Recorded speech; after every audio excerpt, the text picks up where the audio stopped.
They said line work was hard, but they never saw the beauty of it. They never saw the sunrise breaking over miles of silent power lines.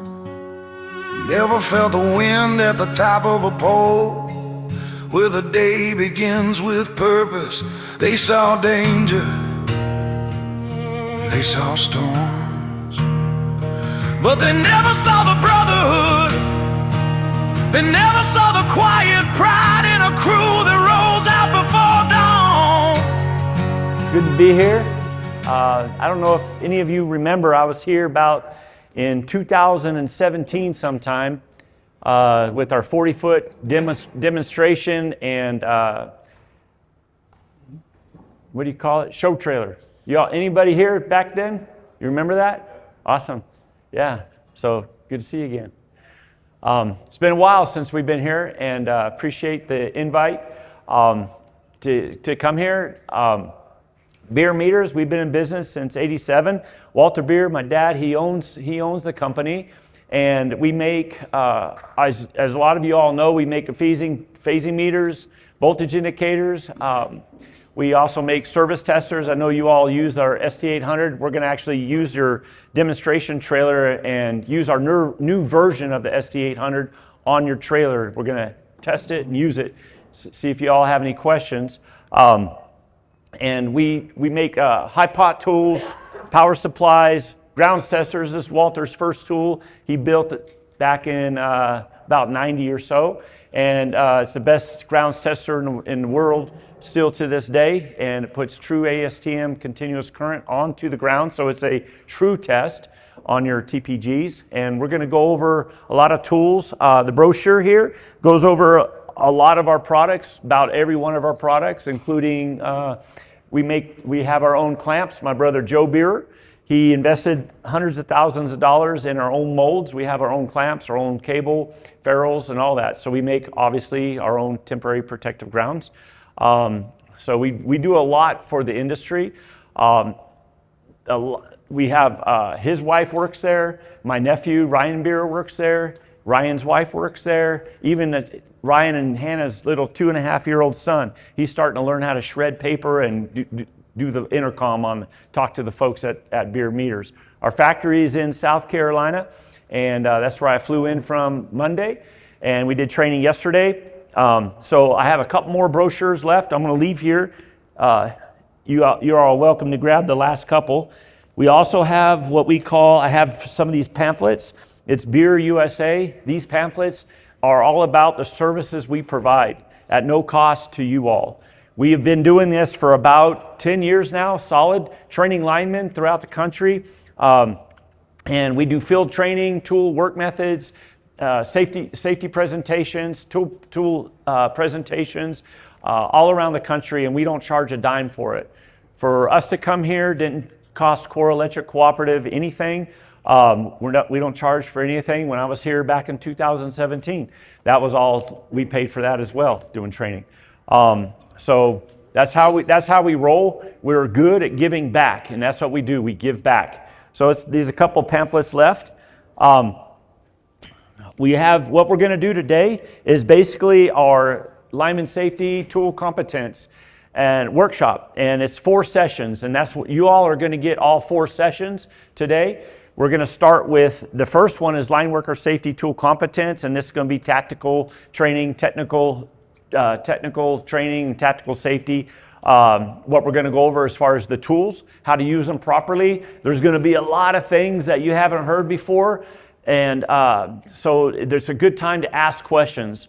So this is all the sessions are open forum. So please ask questions, interrupt. I know as linemen, you guys are pretty good at interrupting folks, so practice that, okay? You'll be perfect at it. So, so that's the first. It's going to be about an hour and a half, give or take or so, and then we're going to take a 20-minute break, and then we're going to go into your electric reality, which is the second session, and we're going to take electricity that we're going to discover as a noun in the first session, and we're going to see how electricity works. We're going to prove how it functions, and Mr. Drew will help me with that. And then what we're going to do is Your Electric Reality, session 2, is going to be about how we connect as a team. And we're going to look at that electrical reality as far as the verb, the working part of electricity. And who does the work out in the field? Who does the work? You all do. So that's what we're going to talk about. We're going to talk about you all and how we connect as a team. And the reason why is because every cell in your body is electrified. You are electric beings. And so when we connect, also, we have electricity that flows between us. It's quite amazing. And basically, you'll understand all that pretty easily and when we get through with session 2. Then we'll have a lunch break. And then session 3, we take what we learned from sessions 1 and 2, and we're going to take it out to your live line training trailer. All right? And we're going to combine the two for number 3. Then what we're going to do is we're going to take a little break, and we're going to come in, and the last session is basically the energy wheel reinvented. Has anybody viewed or seen an energy wheel before? Anybody at all? Mr. Freddie? So the energy wheel is a really important, strong safety tool. And what it's done, it's been around for about 53 years. We're going to talk about a little bit of the history and the purpose behind it. But it's to make you situationally aware of things that can harm you as far as the energy sources that you're working around and with, like gravity, motion, sound, electricity, obviously. So we're going to talk about the things that can harm you. But then what we're going to do is the reason why it's reinvented is because side two is about people, And that's what's been missing for 53 years. Things that can harm you, they haven't included people. And the root cause of many of the incidences, if you get down to it, is actually people can cause harm. Whether it's your own team members, public around you that you're working with close by, those people can harm you. Well, people can help you. And then we're going to focus on creating a team. So that's the energy wheel reinvented, because you all are energy. All right, you're an energy source, and you all, when you integrate into your work, your time that you spend out in the field and with each other, that's a wheel that keeps on turning. So that's kind of going to be kind of cool. So I've been with Bierer for about 12 years now. Again, training linemen for about 10 years around the country. And so this is basically what I do for the company, field operations, we were at the International Linemen's Rodeo. Right, Mr. Drew? Okay, some of you guys were there. Make sure next year we're coming out with a really cool shirt. Every year we come out with a new shirt. Make sure you come to our booth as soon as those doors open, because they go fast. And remember in the morning last year at the International Linemen's Rodeo Saturday morning, remember that fog that came and that sun was shining through the fog, that amazing picture? Well, we snapped a really cool picture, and that's going to be on the back of the shirt. And the theme this year on our International Linemen's Rodeo t-shirt for 2026 is going to be smooth is fast, and what is it? Smooth is fast. No, wait, slow is smooth and smooth is fast. That's going to be the theme on the International Linemen's Rodeo t-shirt this year. And we took that photo, and we're going to make it all grainy and all crazy looking on the back like it's old-fashioned. So it's going to be kind of cool. So come to our booth right away if you're there. So we got some tools. We're going to talk about tools. You're going to have some questions about tools towards the end, and that's fine. We have the ST800 revamped. We have a new, it comes with the 18-volt Milwaukee battery, or Makita. You guys use Milwaukee. So it has a new platform, new mold. It's a lot stronger, a lot tougher. It's got metal toggle switches now instead of the plastic buttons. We're going to use this out in the field. It still has the magnets as well. So this is a new version. We have the high pot meter. Comes with also an 18-volt battery. So you can high pot cable without using an AC source. And then we have we have the handheld power supply to test your testers, single point devices. And we have the dual phase power supply as far as the new version, Milwaukee battery, to test your dual phase, your PD800W wireless phasing voltmeter. So this is a neat addition as far as making it better than ever.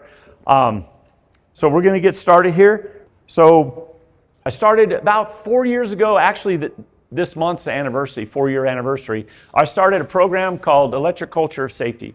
So this is a really neat program. You can go to electriccultureofsafety.com.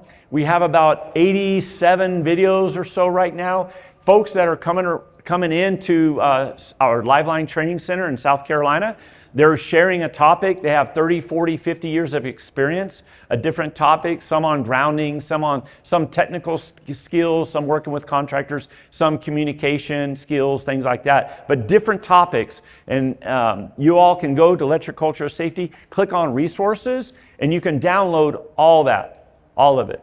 They're all free. Bierer Meters pays for it, and the folks, these companies that are on here that send their folks, their people into South Carolina, their companies pay for it. And what we're doing is we're building and fostering a line team nationwide. This is grassroots. It's never been done before. And the reason why is because it costs money to do it. Bierer Meters is putting our money into it, and these people have agreed to help out. Some people that speak, they actually give out of their own pocket to travel to South Carolina and share for free.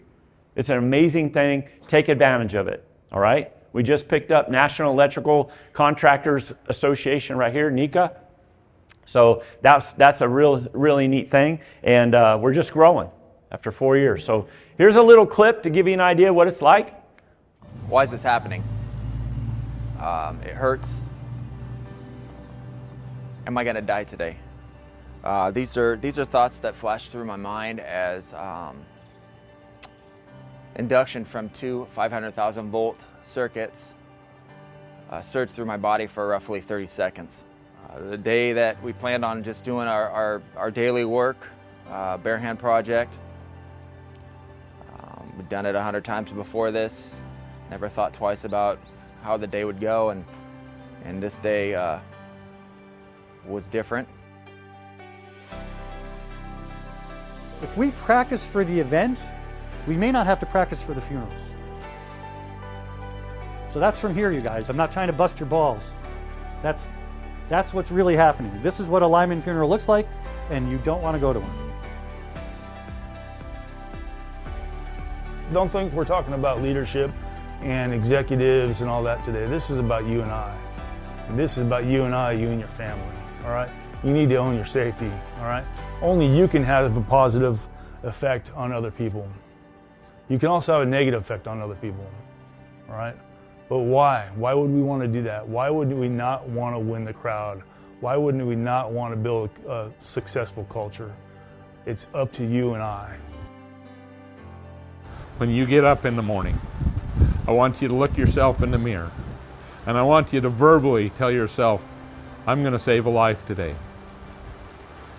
And I want you to do that each and every day. And when you come home at night and you get ready to retire and go to bed, you look in that same mirror and you ask yourself, did I do my number one task? Did I save a life today? And take stock, because there's nothing more important. We've all got tasks to do, but that's the most important thing that we can do.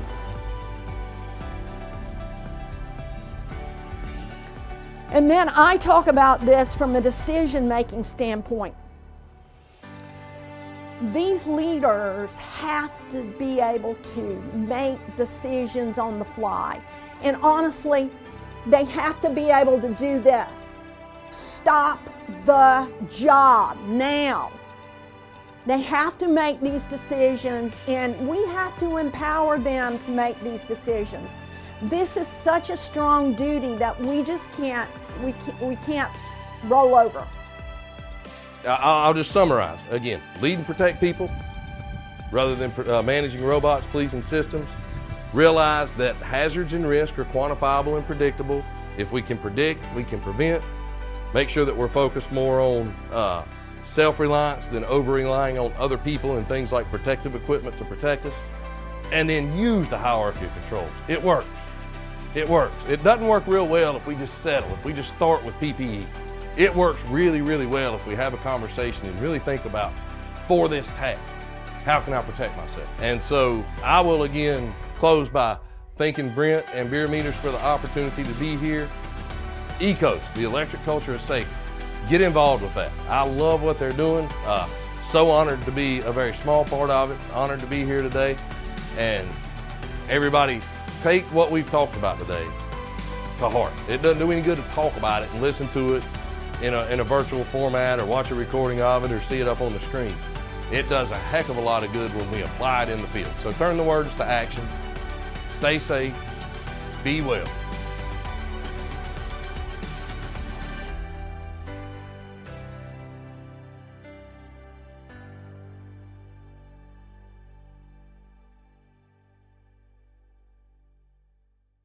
On LinkedIn and Facebook, started Electric Culture of Safety groups on LinkedIn and Facebook, easy to find.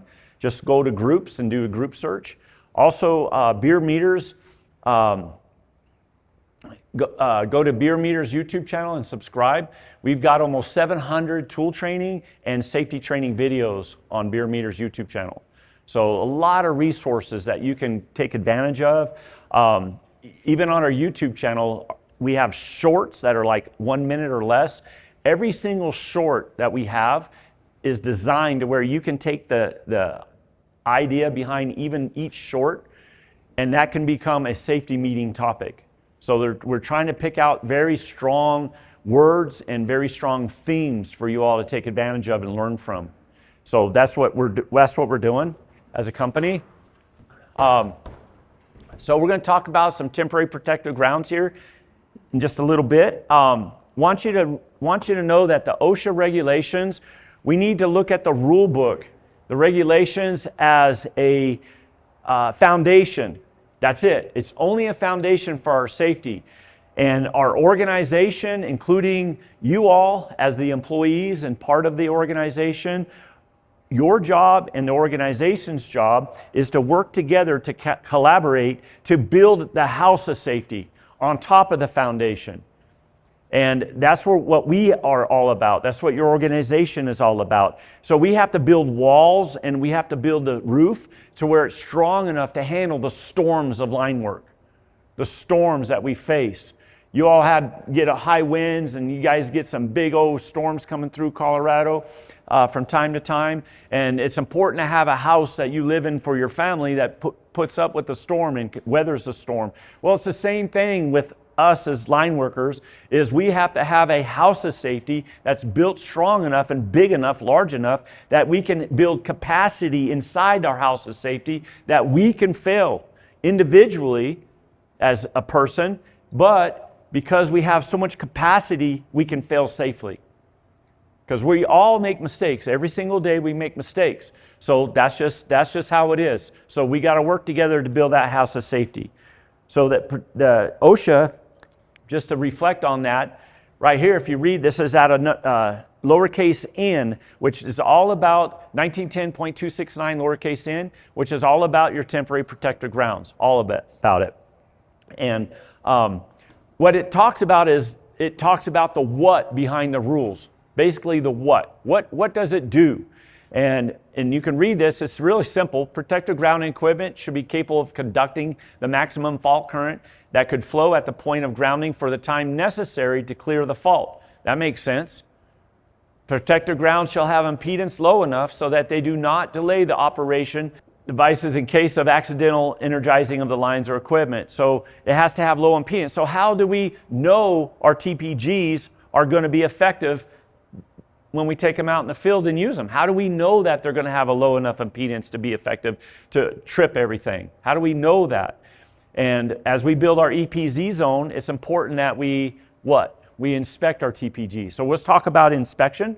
I had a video, but the temporary or the ground tester came in late yesterday, so we can use it today. So what we're going to do is this ground set came off of one of your trucks. It's here in the facility. This is a 6-foot, I believe it's a 4/0 cable. I couldn't quite read it, but it looks like a 4/0. Think we'll just say it's 4/0. All right. So anyways, what we got here is we're going to do an inspection. If you go to ASTM F855 and the IEEE 1048 in lowercase n, they're used as guidelines under number 4. They're used as guidelines. Well, the ASTM F2249 is really cool. I really like that one. That one says that you're going to inspect visually and you're going to inspect mechanically, and you need to inspect your TPGs electrically, which you all do. I believe once a year, you have a company come in. I don't know if it's going to last much longer.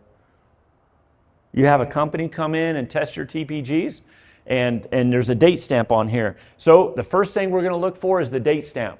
You're going to look for that date stamp, and here it says September 2025. So you're within your 1 year protocol of being tested. That's good. Always check your date stamp, because if you're out in the field and you're on a storm restoration, an outage, you could get skipped.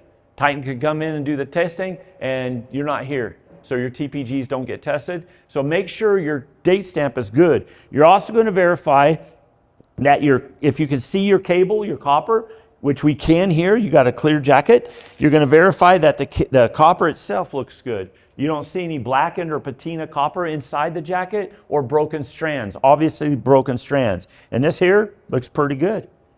Looks pretty good. This black looks like it's actually on the jacket itself, not the copper. All right? On the outside.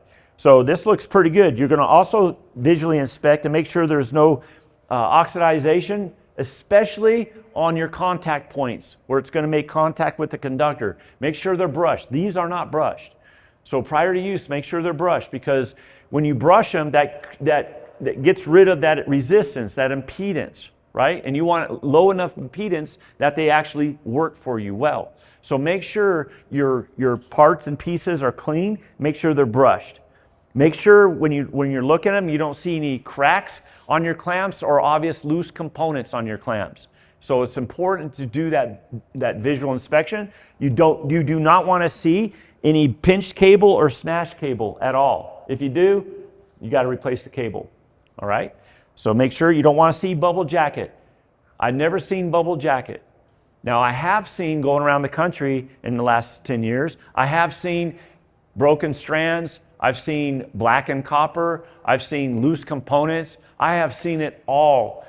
In fact, some of the TPGs I've seen come right off the line truck, I have seen multiple infractions. And the reason why I saw multiple infractions is because their linemen were not taught to visually inspect. So they didn't know that broken strands were a bad thing. They didn't know blackened copper was a bad thing. They didn't know. And so we'd pull them off, and as I traveled around with that 40-foot trailer, I just so happened to have the ground tester with me, we would test them for the first time in decades. Some of these had never been tested because they didn't know you had to test them. And I would tell them, it's like, hey, when we put your TPGs on, I guarantee you they're going to fail. In fact, they're going to fail miserably. And you can predict these things just by looking at them physically. You can, and they did. So anyways, you got to really make sure you visually inspect. Mechanical inspection. You're going to grab a hold of your clamps, and you're going to make sure that they're nice and tight on the ferrules. Make sure that the cable going into the ferrule doesn't wiggle. Make sure your crimps around that cable are nice and tight around the cable.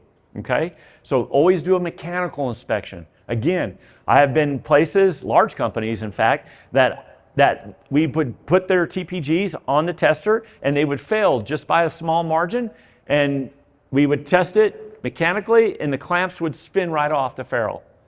We tighten it up, we'd get a wrench, tighten it up, retest, they would pass.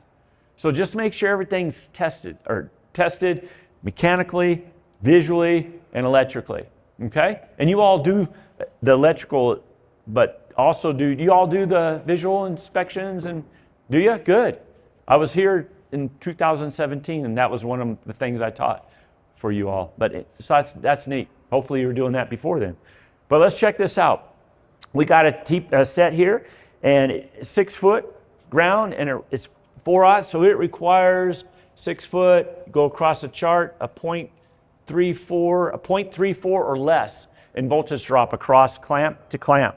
So what we're going to do is I'm going to take it and I'm going to create a parallel simulation as if you were in the field. When you hang these on your point A to point B, you're creating your EPZ. You're going to go from point A to point B. You're going to have some droopage, but you're not going to have any coils. You don't want any coils. So we're going to go ahead and get rid of any coils and hold it in a parallel configuration.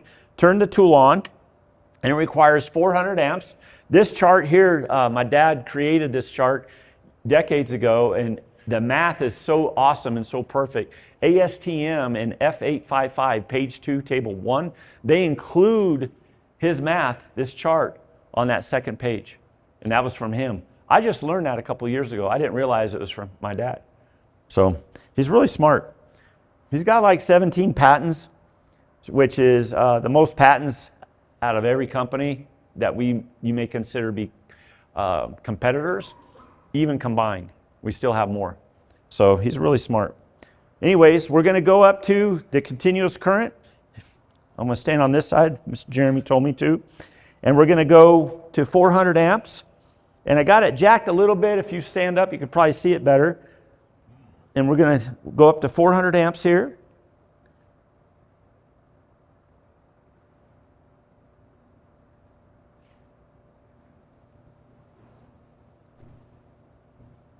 Here we go, just under.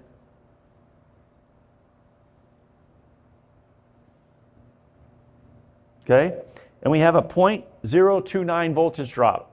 So 0.34, it passes or less. And this is a 0.29, it passes. I can feel the current flowing through my hands, and this is a very safe tool. The shock potential is not there because the current's flowing through here, but not, what does it take? 50 volts plus to break skin? And if there's current, it goes into your body, right? Is that true? 50 volts plus? So there's a lot less than 50 volts here. All right, a lot less. So it's safe. So it passes, but what I want to show you all, you do not want to have coils in your TPGs. If you have if you ground your truck, maybe you're working a substation and you ground your truck, you don't want to have any coils. If you got them hanging in the air, making an EPZ, you don't want to have any coils, because what happens is the coils creates a magnetic field. The magnetic field causes thermal activity, causes heat, and if there's a fault current, what happens if there's a coil is that cable wants to run from itself, flee from itself. And if you're in the way, it's going to smack you. As it gets away from itself, it'll inevitably hit you if you're in the way. So you don't want any coils at all. All right? So we're going to keep it. We're going to keep it at 400 amps. And I'm going to come here with the magnet in the bottle. Okay? And we'll come here. See, it's nice and smooth. There's some magnetic field there, obviously, right? Electromagnetic forces, physics, taking place every time when you guys go to work. This is what's happening around you, all right? So we're talking about electrical reality. We're not going to talk about electrical theory. Y'all get that? It's not theory. It's actually your reality. This is your reality. You're seeing it, all right? But now watch what happens when you create a coil.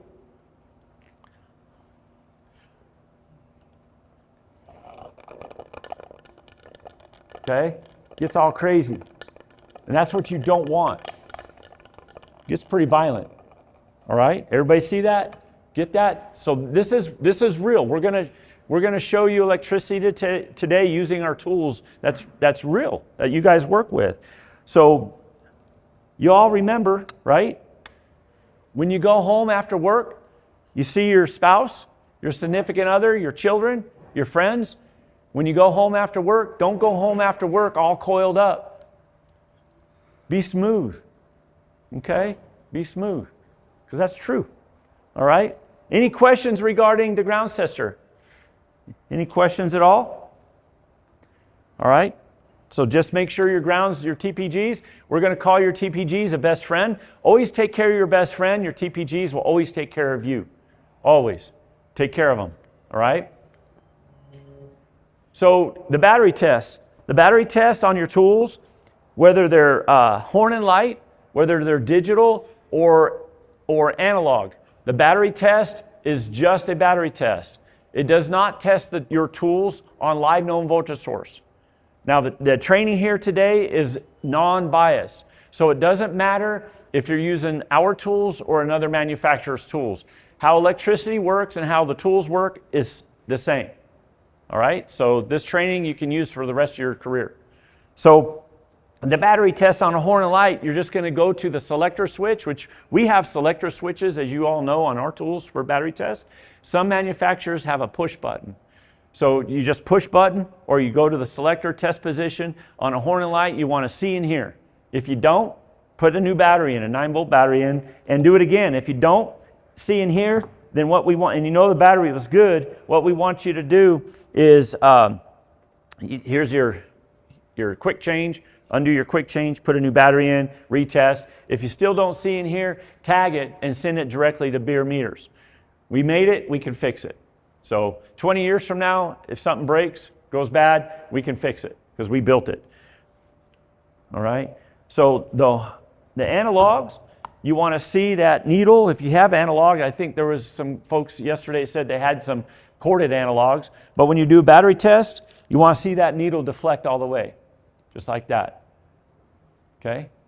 Just like that. If the needle does not deflect all the way or it doesn't deflect at all, again, change out the battery, retest. If it still doesn't, tag it, send it in for repairs. We need to fix it. Okay? The digitals, I prefer the digitals much, much better than the horn and lights, and prefer them much better than the analogs for a few reasons. One is the battery test. What do we got here? 8.9, okay? 8.9, about 8.9, give or take.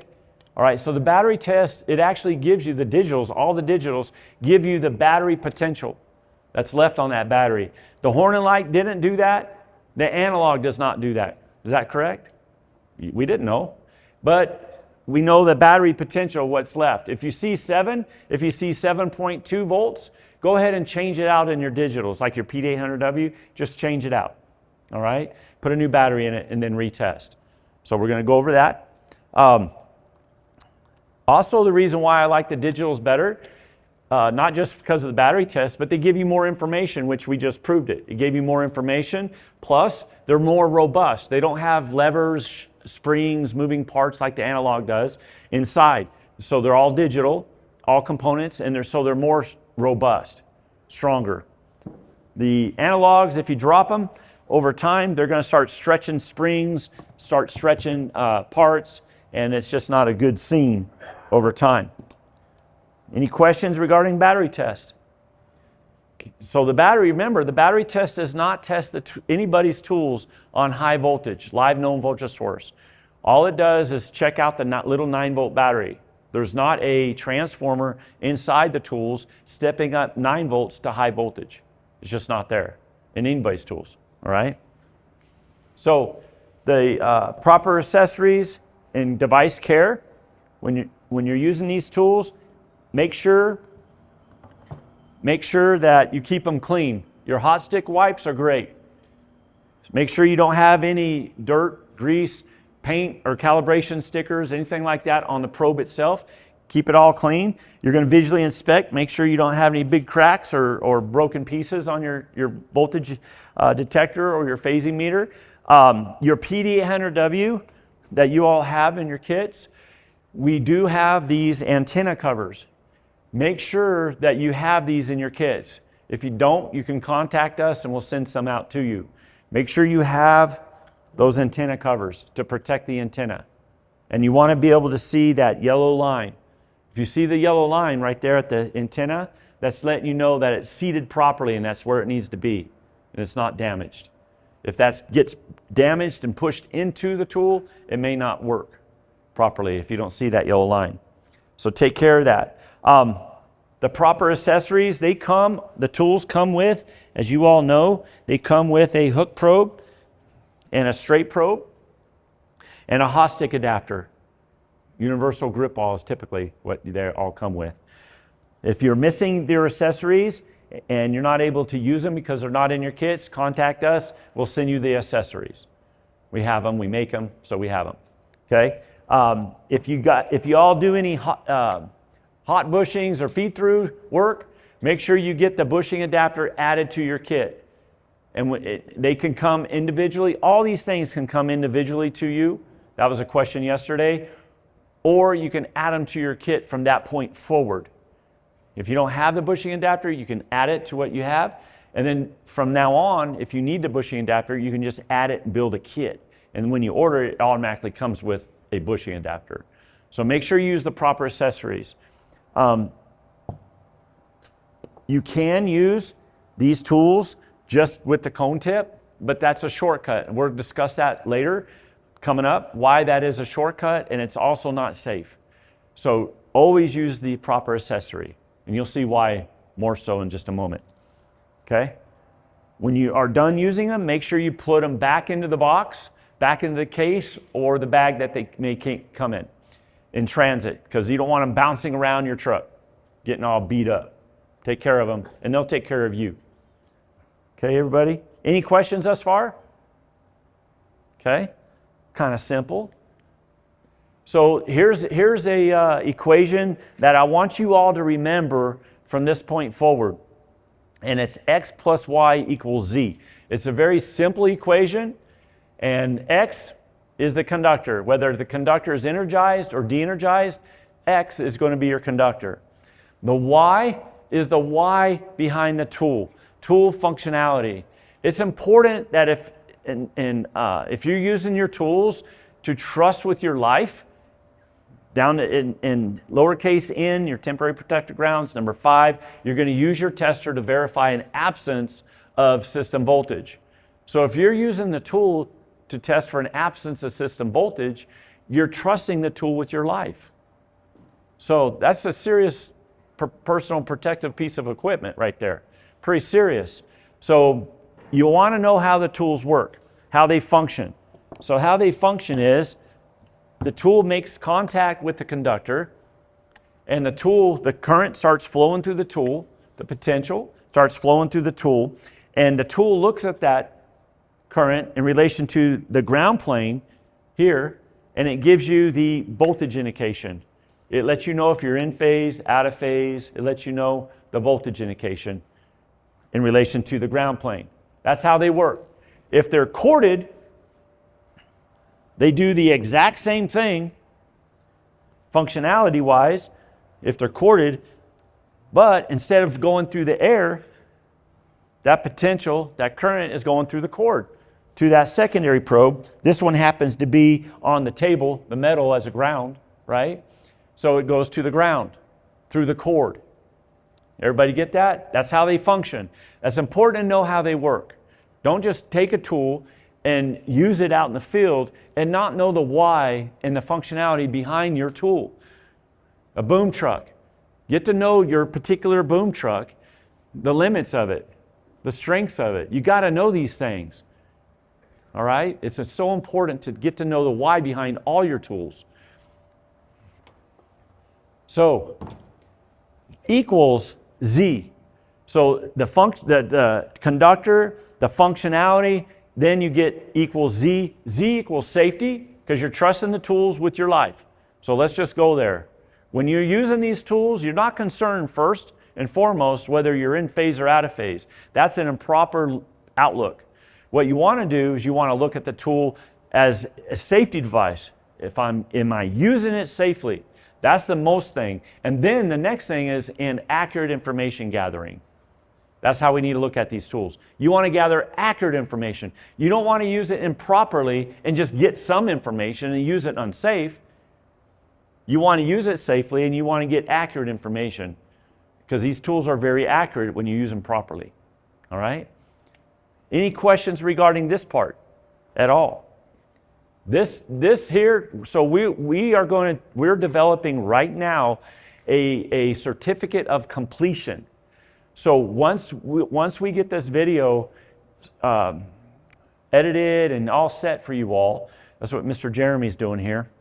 He flew in from South Carolina as well. But once we get this done, what we're going to do is we're going to provide a certificate of completion, and I guarantee you this will be on the test of this session. I guarantee you. So think about that. Here we go. Protect the line limit. So you're always going to protect the line limit. In about 2009, ASTM said, hey, we recommend that you all provide a line limit to remind the line workers that are using the tools that the resistors are behind that line limit. Have you all heard that before? You did when I was here back in 17, right? So the resistors are behind this line limit.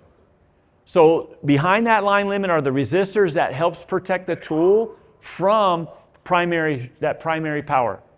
And ultimately, those resistors, while you're using the tool, you're behind the tool, those resistors are ultimately protecting you from working behind the tool. So that's what that line limit's for. About 2.5 inches down from the cone tip is where that line limit is. So just as long as you know that much, you don't need a red line, you don't need anything like that to mark it. You just know that you got to maintain about 2.5 inches away from your conductor. This is the why behind you always are going to use the proper accessory. You all get that? The proper accessory is going to gain you more length. That extra length using the proper accessory, whether it's a straight probe, hook probe, or bushing adapter, that extra length is going to help protect you from bypassing that line limit. That's why we always use accessories, even on capacitive test points. Use your accessory even on capacitive test points. It's just muscle memory. Your mind, okay? You got to flex your mind and just do it. That way you know that if you do it on capacitive test points, you're going to do it on everything else. It's just what you do. You always use the proper accessory. All right? Everybody get that? It's very, very important. Okay? Any questions at all regarding that line limit? So the line limit, what you're going to do is you're going to take that line limit and you're going to create in your mind a sphere around the tool. Underneath it, over top of it, around the sides. And that sphere, we're going to talk about her a lot today, that is your air dielectric. And that's another best friend we're going to talk about today, is air dielectric. And if you take care of your air dielectric, she will always take care of you. Okay? She will. So I was doing training at a cooperative and pulling out, every day, pulling out. The sign said your TPGs, your temporary protective grounds, and your gloves are your best friend. I told the operations manager, I got done training and packed up, and I said, look, man, you got to tear that sign down and you got to change it. Because do you not test gloves to make sure they don't have pinholes in them, make sure they're in good shape? Do you not do that?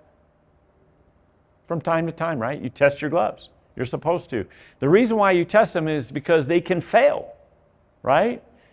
A best friend will never fail you. A good friend, they could fail you. So gloves are not your best friend.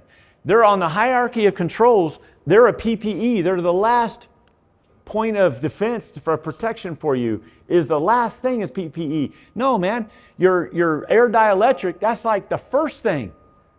She's a best friend. You always got to take care of her. She is like the first thing you're going to have is her. Not your gloves, but her. Okay? So just remember to keep that air dielectric protected.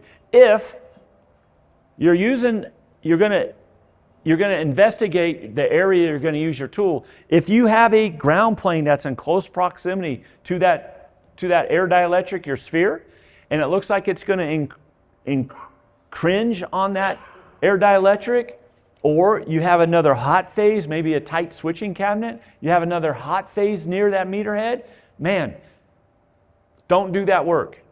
You are putting yourself where you could have an arc flash. Remember, the current's flowing through it this way. If you got a hot phase over here, and you got current already flowing from another phase over here, you could have a cross flash, right? You could have an arc flash. And so we're going to talk about a tool that you can use, an accessory, to mitigate that situation. So we do provide the solution, right? So we're going to talk about that because you do not want to go into that air dielectric and kick your best friend off to the wayside. Never do that. Always take care of her. All right? Any questions regarding the line limit? Everybody's good? Okay. All right. So short sticking and tool gloving. So I know you all, when you're on your sticks, you don't wear gloves. when you're on your sticks, and that's good. Your sticks are insulated, they protect you. There's a test going on with a utility and a doctor right now that is testing using gloves and not using gloves on a stick. And thus far, they're finding that it takes a little over 40% more strength to hold your hot stick with gloves on than it does without gloves. Over 40% average. That's quite a bit. So hand injuries, carpal tunnel, things like that are more apt to happen by wearing gloves on your stick. Your stick's already protecting you. Okay? So that's good. We had some fun yesterday at your training center on the hill. So in that case, what you're going to do is you don't want to short stick. Because remember, that tool is looking at the current in relation to the ground plane. Well, your dirt and water suit that you're temporarily borrowing right now, your dirt and water suit, where's it from? Where's it from? Earth? Ground, right? So you're literally borrowing, and you are a living, breathing ground plane. That's what you are. So when you use these tools, we want you to be about 36 inches back away from that meter when you're using them on your stick. Stay back about 36 inches away. And guess what? You have this air dielectric, and you created this air dielectric between the meter and you as a ground plane as well. So you're always going to be safe like this. Take care of this air dielectric, take care of this air dielectric, and you'll be fine. Also, you don't want a tool glove. So in other words, if you do have gloves on and are using gloves, you don't want to use these tools with a gloved hand, like this. If you do use a tool with a gloved hand, is there any air dielectric created from your body to the tool in comparison? Nope. So you kick your best friend out to the wayside. Are you also not encroaching on the sphere of that line limit? You are. So you don't want a tool glove. There was an incident in California that took place in a large utility, and after the training, one of the journeyman linemen came up to me, gray hair, so he's been in the business for a long time, and he came up to me and told me that nobody ever in his company told him that he could not tool glove the meter to a capacitive test point, or with any conductor for that matter. So for decades, he was actually going to capacitive test points with a gloved hand and the tool in his hand. And then one day, and these incidences, it only takes one thing that changes, and he just simply forgot to put his glove on. And he went to that capacitive test point without his glove, with his tool, and made contact with the capacitive test point. And in an instant, you know what happened. Because you know the tool's energized. And there is no protection. He had no air dielectric, no gloves on. Last point of protection is PPE on your hierarchy. And yeah, that's what happened to him. So what's interesting is he only told me about it. He did not feel that he could tell anybody in his company about his incident. Very small, but he did not have the capacity, right, to fail safely. He did not have a house of safety built strong enough to weather the fact that, to allow him to share. So why did he feel he could not share with anybody in that company? Give me 3 things why he couldn't share that incident. Just three things. Yeah, why he couldn't share with anybody his incident. Fear of losing his job. Absolutely. Retribution. Absolutely. Another thing. Reputation. Yeah. Another thing. Pride. That's all true. And there's more. So the reason he couldn't share is because of those items and many more. And see, to me, right, we're supposed to be our brother's keeper. Is that true? Brothers and sisters keeper, right? And if we're supposed to be, if we have an incident, would you not want to, if you're truly your brothers and sisters keeper, would you not want to have the ability to share that instance openly with your other team members? Would you not want that if you truly are your brothers and sisters keeper? Of course. So you wouldn't want them to go through the same situation. You would want the training to become better work methods. Hey, we had good work methods, but hey, we have better ones now.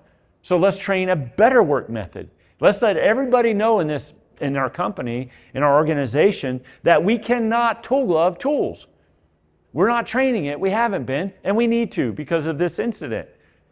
I was at a cooperative in Arizona years ago, and the safety guy came up to me and said, hey, we're going to do a quick tailboard and before you get going. And I was like, oh, hey, that's great, because it helps. I like to learn what's going on inside, because when you learn what's going on inside, you can take these little cues and you can help others learn from them as well. These little good things, what good things they're doing, you can share with others so that they implement these good things. And then they grow in learning and grow in safety as well. And so they talked, 2 linemen had an instance during that last week of work. And they were able to share openly and freely without any fear at all. In fact, it was the opposite. What they did is they replaced the safety and the ability to share near misses, good catches, incidences. They replaced that as far as fear. They replaced it with courage. And it's a good thing to do it. It's actually the opposite of what we feel. How we feel like, oh, we can't share because of this, this, and this. But what they've done is they turned the table around to where it's the opposite. It's good to share. We want to know because it's good for everybody. So that was really neat to see. So that's something that I believe needs to be tried and tested. And how do you measure something like that? How do you gauge the benefit of that? Just look at everybody's faces, smiles. Everybody's smiling. It's like, man, I'll be careful so that doesn't happen to me. I'll tie down my stuff in the back a little bit better so my whatsoever doesn't come loose and fall off and go into the road. I'm going to do a better job from now on because of this incident. So it helps you remember, because if they went through the incident and they talk about it, it's as if you did, and you'll never do it either. Okay? Any questions? Good so far? Okay? All right. Proper body position, proper tool position. This is a really important thing, and there'll be at least one question on the certificate of completion about this. So I want to get a tool, this one, and I want to have a corner pole, which this is the corner pole. Plus I'm getting thirsty. Here's your corner pole. So I get a call from a lead lineman many years ago, and out of a cooperative, and the lead lineman said, hey man, your tools are not working. He was using our analog. Where's that at? Here it is. He was using our analog tool right here out on the line, and he said that he was on 7200. He was getting 13,000 volts on 7200. And our tools are no good. They're losing faith, losing confidence. And we just had them recalibrated, repaired, and they're still not working properly. So I said, look, I'll get a plane ticket. I'll come out and I'll give you Lineworker safety tool competence. And we're going to go back out to that bucket, and you're going to get up there and you're going to touch that same conductor, same positioning where your truck was before, same location, same broke tool. And I want you to use that broke tool on that line after the training. And he did. So here's this corner pole. We got a vertical stack. We got 3 phases coming in here. We got 3 phases coming in here. And what he did is he got in that bucket. He got back on his stick and made contact with the broke tool. And that analog meter said he had about 7,300 volts with the broke tool. So it was real close to being 100% accurate. Real close. And so the broke tool was miraculously healed. Think about that. Isn't that amazing? So he got down out of the bucket. He got on the ground, and he proceeded, the lead lineman proceeded to tell everybody, including the apprentices, what he did wrong, what he was doing wrong when he was using the tool when he called me. Now think about this. That is a good leader. A good leader who is humble is a good leader. A leader who is not humble is not a leader. Now, if you want to be a good leader, but you're not humble, it's a simple decision you make. I'm going to start being humble. And when you do, that's when you become a good leader. It's real simple. It's a choice. And he was a good leader. He was a lead lineman. He made a mistake, and he proceeded to tell everybody was doing wrong. And what he was doing wrong is he had his back to the enemy. And whenever you're working hot or anything, if at all possible, don't put your back to the enemy. When you're working hot, that electricity, you must consider it as your enemy. Because if you make contact, you will lose body parts and you will die. Okay? So you got to make sure you treat it as your enemy. In here, it's leash, man. In here, it's controlled. This is our friend. But when you're out in the field, you gotta respect it as an enemy. All right? So he had his back to the enemy, and he was short sticking. This is body position times 2 in the wrong direction. 2 different body positions wrong. And what happened was that energized source behind him was flowing through his body, across his gloves, they were gloves, across his gloves, through the tool, the opposite direction it's designed for, which it does work. It'll actually do that. And then this conductor, that potential was flowing through the tool this direction, the direction it was designed for. And he was literally a wireless, living, breathing phasing meter out of phase. Literally, the tool was telling him the truth. The tool was telling him, hey, bud, you're out of phase right here. You're out of phase. You're not working safely. Whenever you're using your tools and you're getting some funky readings, man, that's a time where you need to just pause. Stop work. Let's talk about this. Back away from that scenario and let's discuss, what are we doing here? We know how electricity works. How come our numbers are so high? Well, the tool was telling him he was working unsafe. So trust your tools. Don't just automatically say your tool is broken. Don't do that. Trust your tools. All right? Because typically the thing that's going wrong is you're working unsafe. So always consider that the number one deal. All right? Always. Now, proper tool position, what you want to do is when you're working, say, a vertical stack with your PD800W, you're phasing or looking at potential, you want to come in, that middle phase, you want to come in at about a 90-degree angle to the lower and upper phases. Okay? More or less.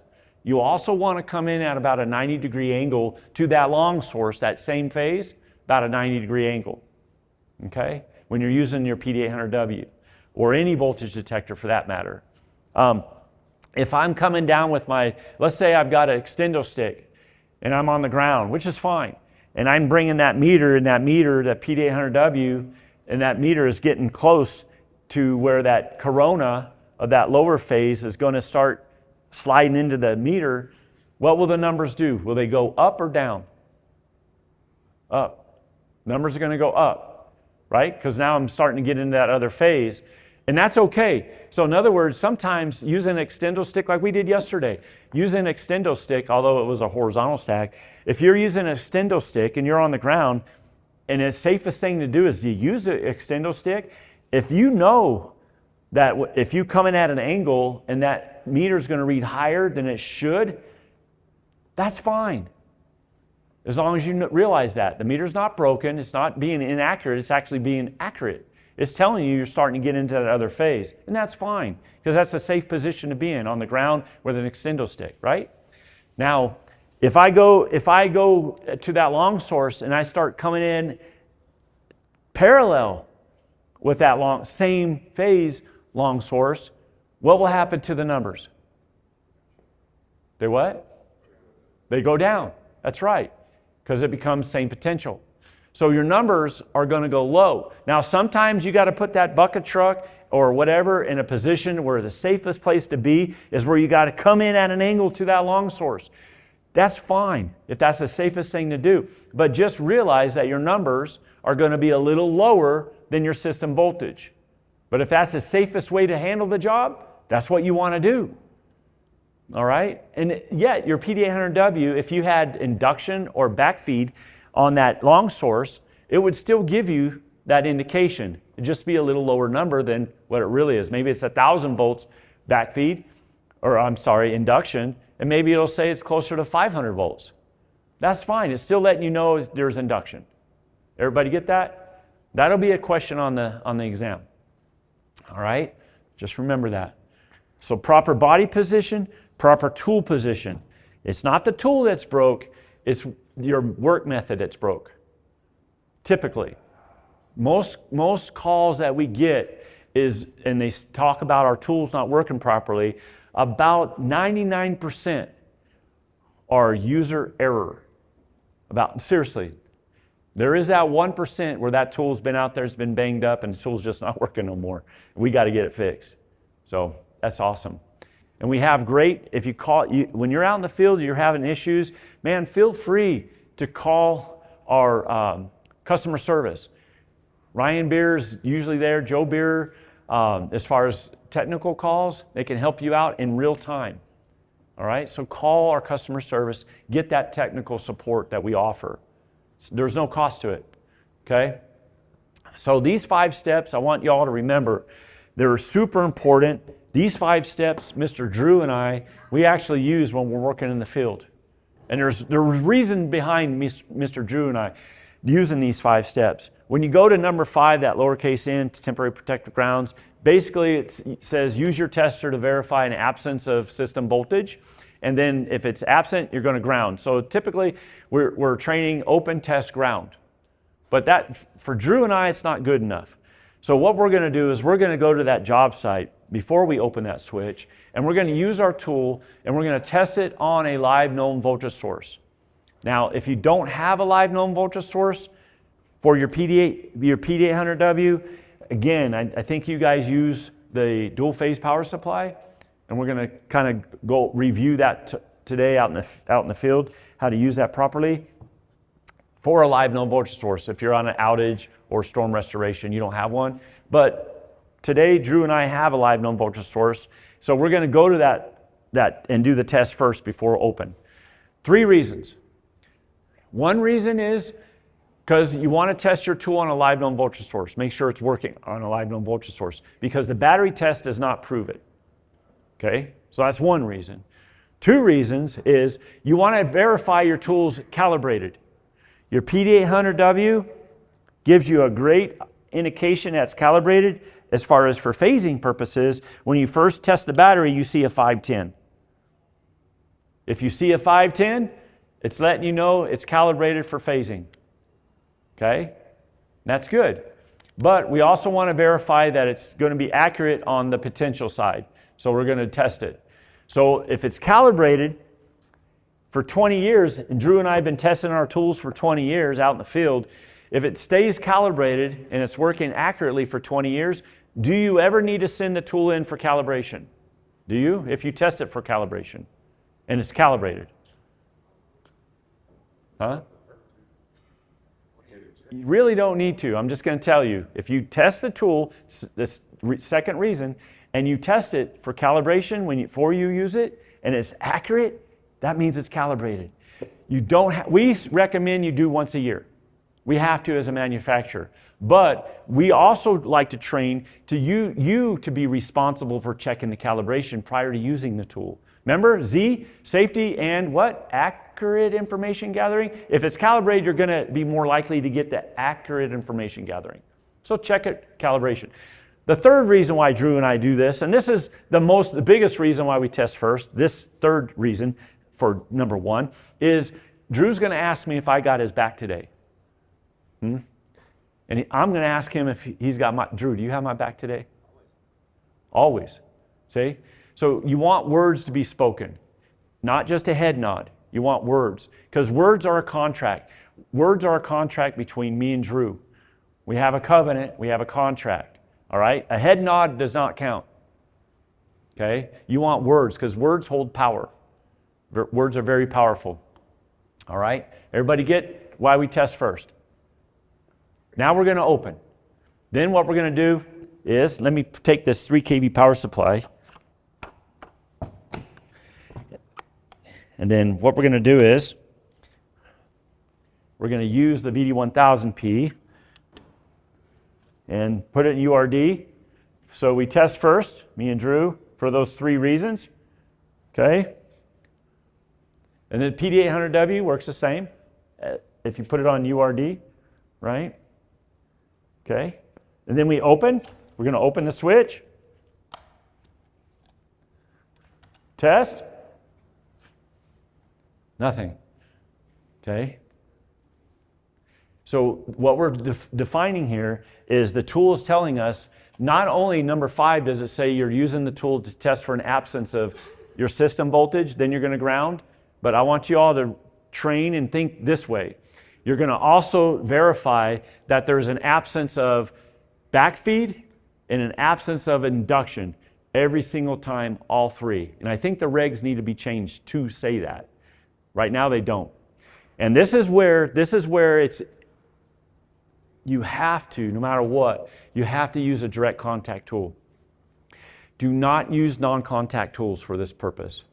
Non-contact tool is going to be very hard to verify an absence of induction, especially on an underbuild, when you have all these sources all around you.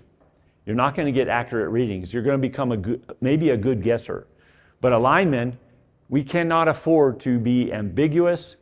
We cannot afford to be good guessers. So, man, if you have a non-contact tool or ever go somewhere that has a non-contact tool, the word I use for the utilities and contractors is chunk it. It's one word, chunk it. I learned that when I moved to South Carolina. And it means to throw it away. Throw it away, okay? Always use direct contact, every time. And what's really neat is doing the training around the United States, it's interesting how a lot of the utilities and contractors are chunking those things and going with direct contact. They're safer, a lot safer, more information gathered, right? Accurate information gathering, and that corner pole, hold on now. So then what we do is, after opening, we tested. Now we're going to test the tester. So you're going to take your PD800W, you're going to go to your dual phase power supply, and you're going to test the tester. Make sure that the tester was working accurately on a live known voltage source. Well, we open the switch, we're on a single phase, so we don't have a live known voltage source, so now we do, obviously, your dual phase power supply. And we verified the tester was working properly. All right? So it was telling us the truth. Always test your tester after testing for dead. And a tester tells you it's dead, retest the tester. Always do that. And now, the 5th step, ground. Isn't that cool? So Drew and I do this all the time. It takes just a little extra time, little extra effort, but man, we are much, much safer. We are. He gets to go home every day because he knows I got his back. I'm going home safer every day. I know he's got my back, and we're working really safe. All right? Good. Any questions on test, open, test the tester, ground? Any questions? Good? Okay. So zero ohm extension. Remember we talked about having that scenario to where if we have a hot phase or a ground plane that is going to encroach onto that air dielectric or sphere that we imagined around the tool, then what you're going to do is you're going to simply take a zero ohm extension, you're going to put it on the end of that cone tip, thread it on, you're going to take your accessory, proper accessory, bushing adapter, straight probe, hook probe, whatever it is, and you're going to thread it onto the end of that cone tip. And then what you do is you're going to take the scenario to where you go from this scenario, possible arc flash, and you create this. You mitigate it. You created that air dielectric space. So the zero ohm extensions are great to have in your kits when you need them. You're not going to use them all the time. But if you got close, for instance, we were on that 3-phase pad mount up the hill, and that A phase is really close to the cabinet. If let's say we pulled that elbow for whatever reason, we have a feed through or whatever, and we're going to plug into it hot, if that meter head spun inadvertently in the hands of Mr. Chris yesterday, if that spun inadvertently, that meter head could just about come in contact with that cabinet. Now, a zero ohm extension If we put that on there, and we didn't do that yesterday, if we put that 0 ohm extension on the end of the tool, it could never have happened. So we actually talked about that scenario yesterday. All right? Okay, good. So this is, these things are all these little slides. We have true training videos in Bierer Meters YouTube channel where it's a real training video. It's really cool. And this will be something you always want to remember too, and this will also be on the test. Corded phasing safety. What you want to do when you're using a corded tool is you want to see if we're good. Yeah, we're doing good. You want to make sure that when you're using it, you want to make sure that you're 36 inches back from the cord. Okay? It's part of the tool. So make sure you're 36 inches back. Make sure the cord is 36 inches away. The cord can be on the ground. It's fine. All manufacturers that build cord tools, their cords cannot be on the ground. Our cord is shielded. Nobody else's cords are shielded. Ours is. The 35,000 volts. We actually used this yesterday, phasing some capacitive test points at that pad mount up at the hill, and we were using it phasing with the cord on the ground. It's fine. It's shielded. You can use it where it's over a metal box and all that, but stay 36 inches away. So the shield, what it does is if the cord comes in contact, let's say you're on a line, it comes in contact with another phase or the neutral, it gives you a house of safety that builds capacity you can fill safely. It gives you time to adjust your positioning. Adjust the bucket a little bit, adjust the tool a little bit. It gives you time. It's safe. Just make sure you go ahead and adjust to where it's not on the phase and it's not on the neutral, or it's not against your thigh or your shin. That's all. There was several years ago, there was a phone call that came in, and 2 linemen, they were using the tool and corded tool, PD25, and they came in contact with a conductor, X, and there was another hot phase nearby, and it was in very close proximity, and they had a cross flash. And that potential went down the cord to ground, and it basically baked the cord, blew up the cord, exploded at the interconnect cable connection here at the meter and at the secondary probe. And it was a very close call. The good thing about it, there's one good thing, is they were trained to stay 36 inches away from the cord and from the tool. So they were safe. They were never trained, though, to protect the air dielectric, and they didn't. So they had that. So anyways, I did training for them several years ago, and we've never had that situation ever happen again with that particular utility. And those linemen, they were very fortunate that they were safe. And the reason why they were safe is because they did keep that air dielectric from the cord and from the tool. All right? And again, if you protect the air dielectric, she'll always protect you. They kept it protecting themselves, but it didn't protect the tool. It didn't keep the air dielectric for the tool. All right? So corded safety, that's important. Any questions regarding corded phasing safety? Okay, it's important. Energized Lineworker coupling with capacitance. This is what happens with every one of us when we're out in the field, when we're working safe, and it happens more so when we're working unsafe. So, you ready, Mr. Drew? Ready to help me out, man? Okay. You're going to get that International Lineman's Rodeo t-shirt next year? Yep. Okay. Yeah. All right. Here we go. So what we're going to do is I want you to take the VD1000 and we'll put it in URD, and I want you to go ahead and come back on that stick. Hold it safe. Hold it safe. There you go. All right. And then I'm going to take the PD25. The PD25 is true RMS voltage right there. Just go on that button and push down. There you go. See that red light? You're energized.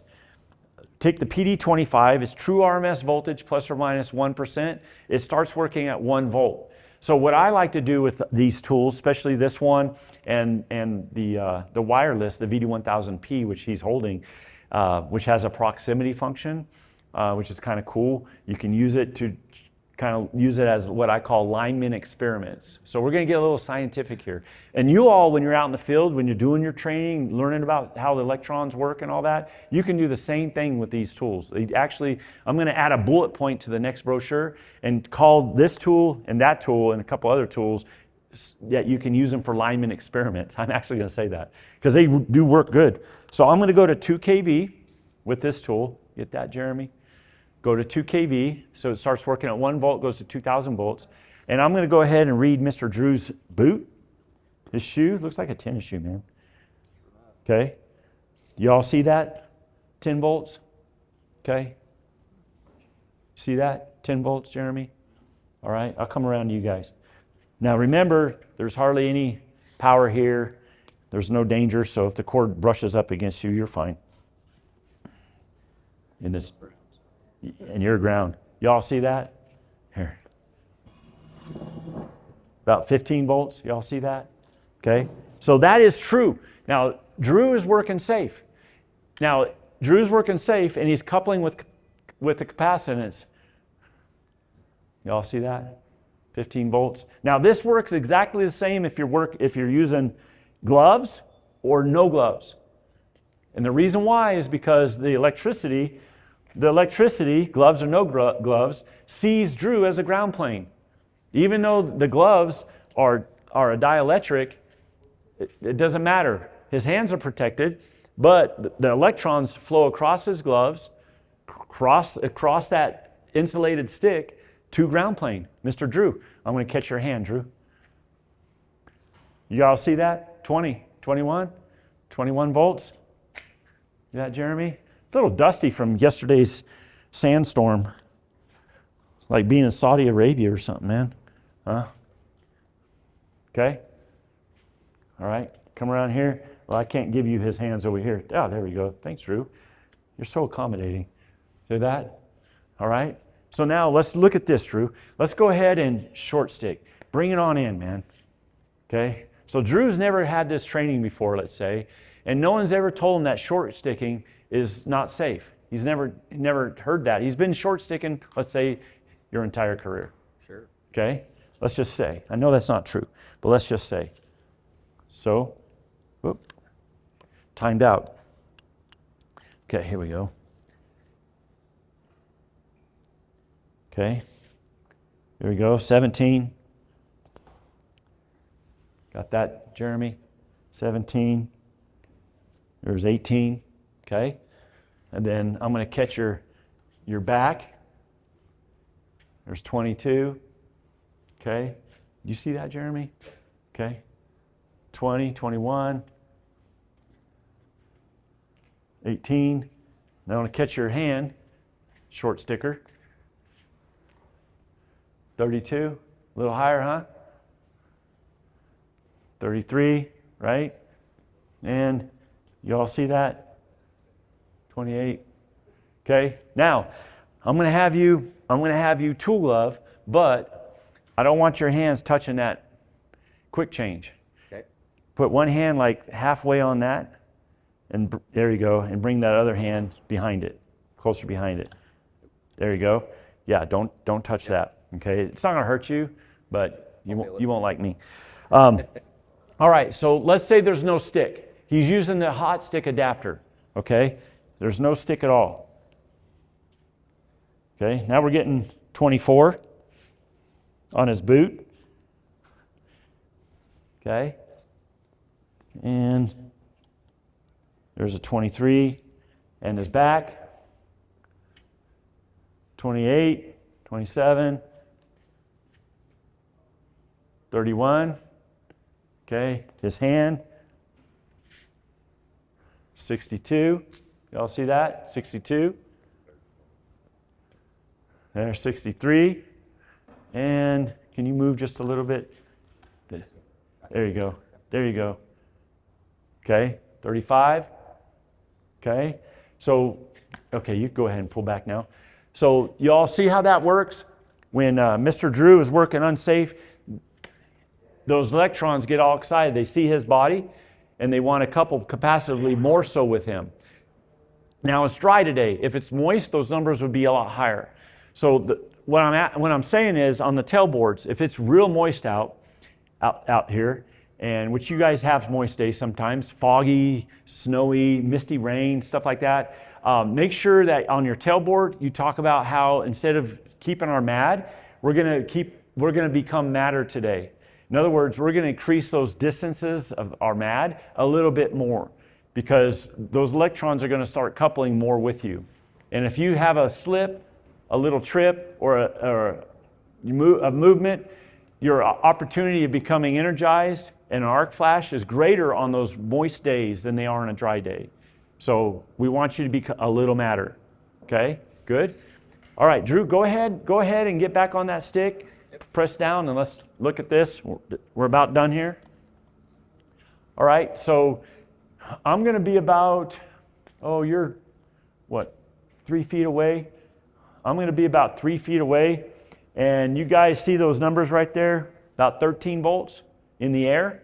He's at a point source. So what's happening is that corona is forming basically a ball from that point source. All right, if you can imagine that. And I'm getting into that ball of that corona right here. Now, as I approach, you see those numbers from 13? As I approach the ground plane, Mr. Drew, now I'm getting to 18. Huh? Same distance away as I was over here. Okay? Now, as I get closer to Mr. Drew, okay, it's about 14. 3 feet above him, about 20. Huh? Come further. There's a 22. All right. Let's go behind you. You stay there, Drew. Let's go behind you. And here's an 11. All right. Here's a 12. All right. But notice how the numbers are stronger. They're coming after Drew more than they are away from Drew. Okay? And that's because he's a ground plane. So when you're working safe, what happens on those sources is those electrons get excited towards you more than towards over here. Okay? So on a long source, that's good. On a long source, that is true as well. So in other words, you don't want to stand up on a flat plane, right? Thank you. On a flat plane, appreciate it, Drew. In an electrical storm, right? Because in an electrical storm, you're standing up, you're like an antenna. Those electrons are going to see you way before, or the tree that you're getting too close to, they're going to see those things way before they see that flat plane. All right? That's why they say you get in a little wash or a ditch. That's why. Because electrons are going to come towards you more, or that tree more, than they are that flat plane. Everybody get that? That's a fact. Okay. Very good. So, so this is the end here, and then I'm going to ask this question a couple times today, and you can look at what does this say at the bottom? Is working as a line team a condition of employment? And then on your travels, you all have a lot of travels between your shop and your point B in a lot of service calls. Because you're so spread out. What, 5,000 square feet, 5,000 square miles of service area? That's amazing. That's huge. So you have a lot of time to sit there with your buddy and talk. And it's good to know each other's why. It's important to know each other's why. You all have whys you're doing this, and the person next to you has their why they're doing this. And it's good to talk about these things, right? Just to make sure everybody's feeling good, everybody's on the right track. On the team? Everybody good? All right, so that commences session 1.